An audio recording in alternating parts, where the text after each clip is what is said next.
Pete, we about ready. I call to order this special meeting of the Normal Public Schools Board of Education. Ms. Sasser, will you please call the roll? Dirk O'Hare. Here. Dan Snow. Here. Cindy Nashert. Here. Chad Weiss. Here. Linda Sexton. Here. Will you please stand and join us in honoring our country by saying the Pledge of Allegiance?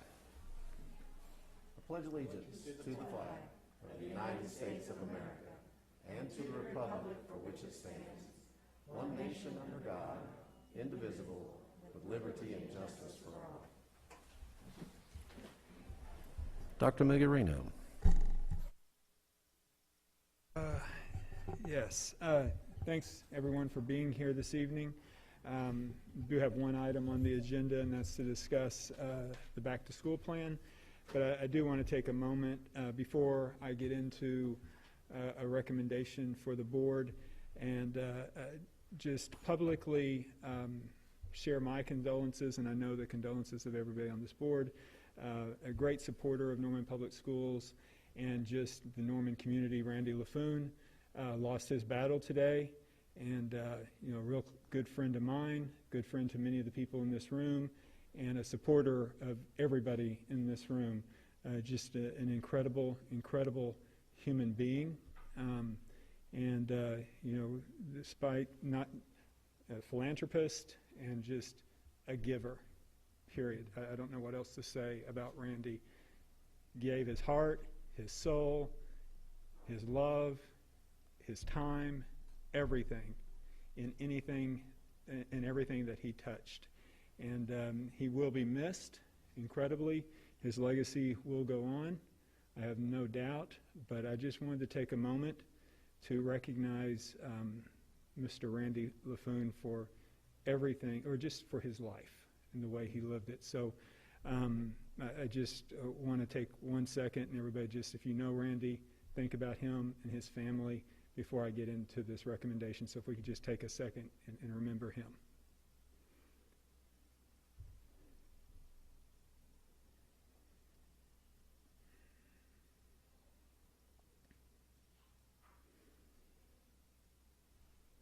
Okay.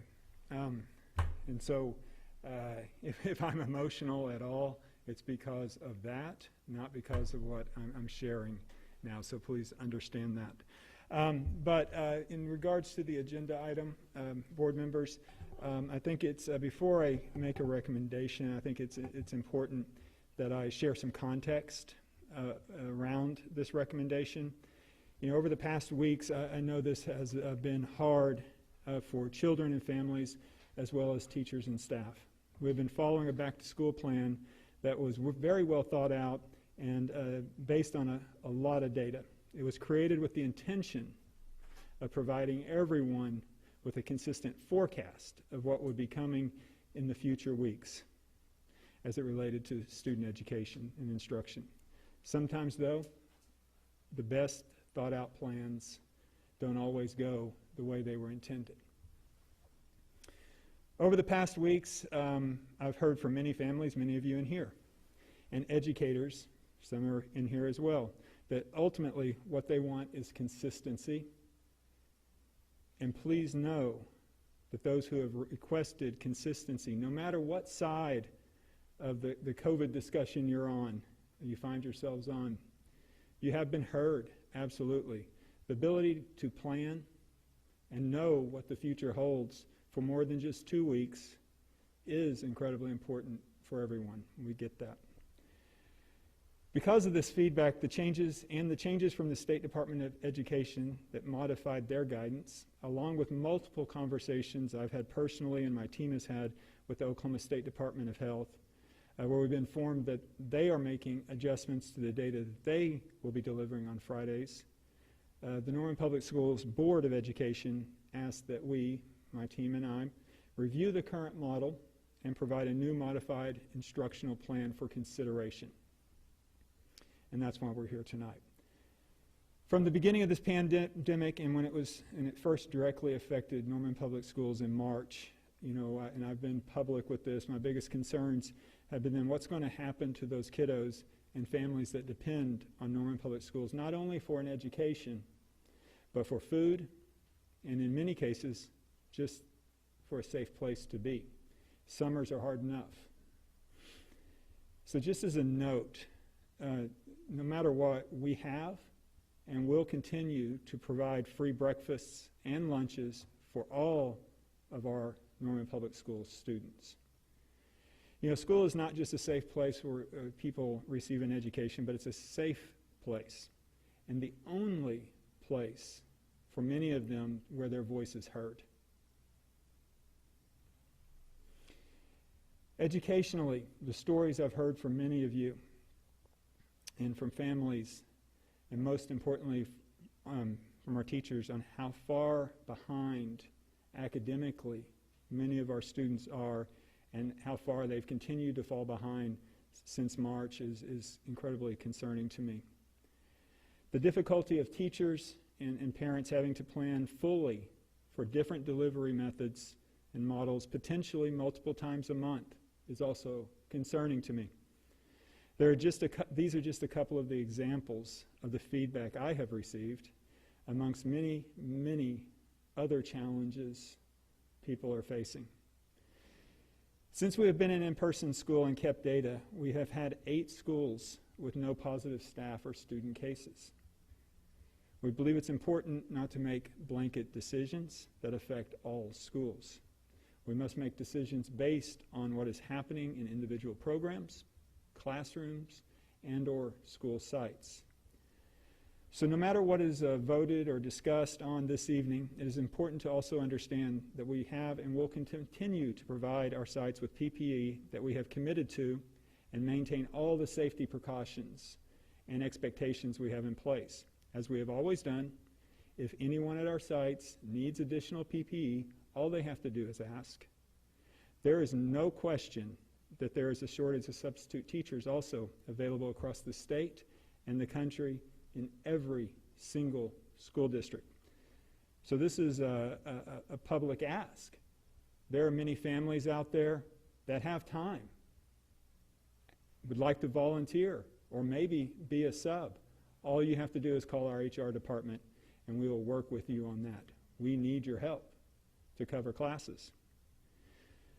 So with that, as requested by the board, I'm providing you with a modified version of our back-to-school plan.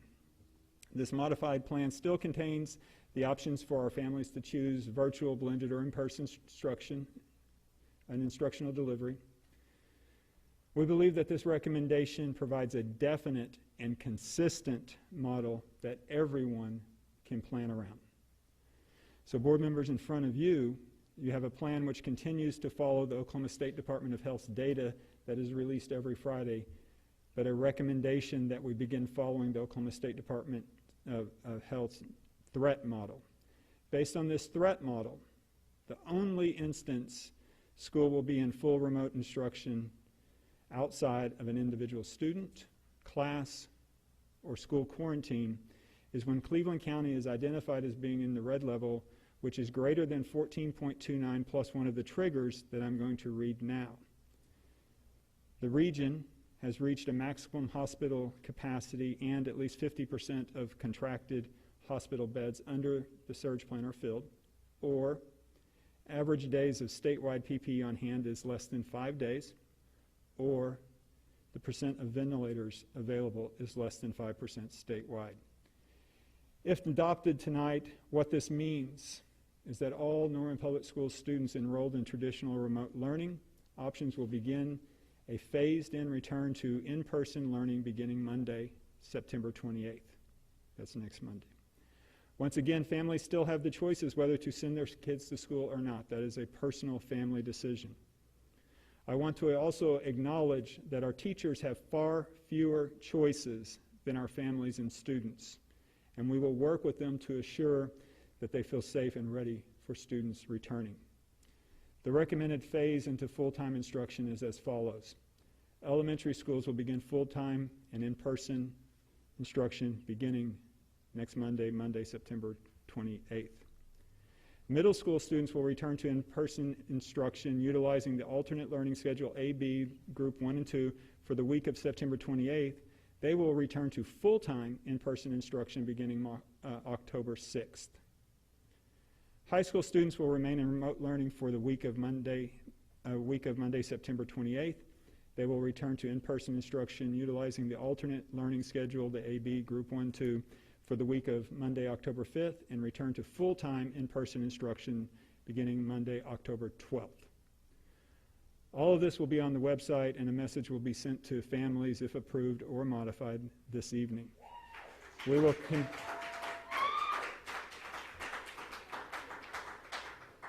continue as a district to send updates to keep families informed. At this point, my team and I are here and open to respond to questions or comments from the board. I move we accept the plan as suggested. Second? Have any questions or comments? As usual, I have a comment. My soapbox is now in business. If Norman wants in-person daily school, then Norman is going to have to do its part as a whole community to keep the spread down in the community. Too many people run around without masks or with their masks on but below their noses in stores. And if we want schools to stay open, then the whole community, and if we could, the whole county, needs to be responsible to minimize community spread of COVID-19.